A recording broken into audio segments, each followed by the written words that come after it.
Alright, since this is the third video, we're going to get into a little bit of the skill. And we've gone through comfort and distractions and all of that. We've also gone through getting their face. The face is a huge one. But in this one, we're going to actually learn about front floating and back floating. And these are things that you can actually do with your little kid in the backyard. You just need a little bit of time, a little bit of energy, and you can do all of this yourself and get them way past the other kids when they do show up to lessons. If you plan on giving them lessons and they show up with these skills, you know, the instructor's going to be like, Alright guys, this backyard lesson is on the back float. In the back float, all the other skills are super critical that we learned before. As far as being comfortable around the water, keeping the water warm, really important. You don't want that to be a distraction. But the big one for the back float is the sun. You've got to keep the sun out of the little swimmer's eyes. Now, some people like to just bring out goggles, but goggles can be, with a little kid, they can be just as big of a distraction as the sun can be because they're fooling with them the whole time. You want to get rid of all of those distractions. I'm going to start her off on the side of the pool. Oh goodness, are you ready to get in? And she loves it, so she's going to go ahead and get in. The back float, it's really critical on the back float that you keep the swimmer calm and that there's a lot of trust here, because you're going to ask your little swimmer to completely trust you in a new environment and be able to relax. So you've got to be relaxed yourself. When they're on their back, make sure that you are not splashing in the face. Remember, you don't want to have any extra distractions. So everybody watching knows what it feels like to jump into the water for the first time. There's always that shock that happens, right? So same thing happens with a little baby when they're getting in for the first time.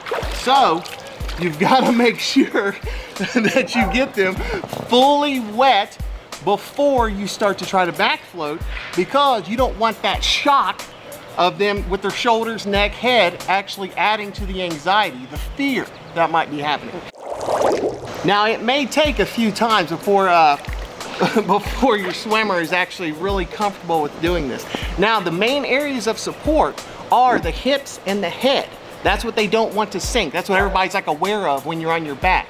So babies are the exact same way. Make sure that they feel fully supported on their head and under their hips. Okay guys, here's the one distraction that's allowed when they're on their back, is being able to talk to them. You want to have positive talk, you want to have good talk, be fun, light, relaxing. Don't act like what they're doing is something scary or something that scares mom and dad in any way. All right, so keep it light and calm and relaxing. And even if you don't get them to float like a pro, just the time, the exposure that they have in that position and in this aquatic environment, you'll be surprised what good that does later. You ready? Here's a secret weapon if you have a baby that won't do anything. If you have a small child that won't do anything, they're scared to death. They won't relax at all. Let almost all the water out of the pool. Remember, you want to do this at the very end, because once the water's gone, you're going to be putting cold water back in. So dump the water almost completely out, so there's about an inch left. They'll feel completely comfortable in just a little teeny bit of water, and then you'll probably be able to get them to lay fully back. And then the next time, you might want to try them in 2 inches, 3 inches, until you have, 4 or 5 inches, whatever you've got in a normal pool. All right guys, quick video recap.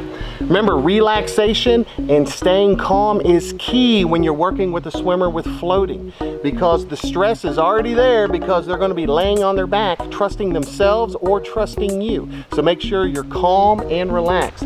Get down on ground level.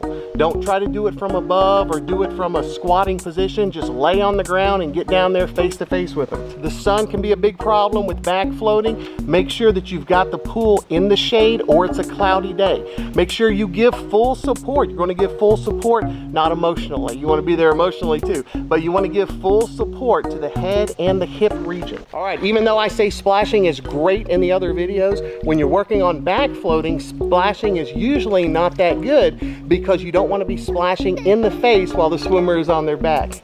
Hey, cuteness.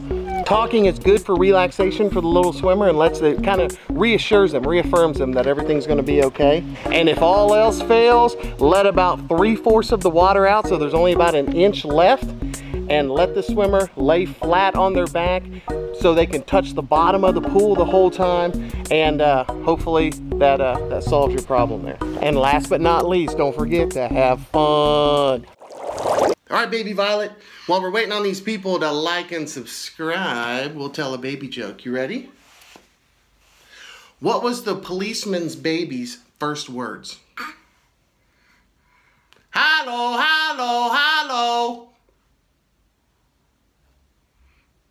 Do you get it? It's like a siren. Do you get? Okay.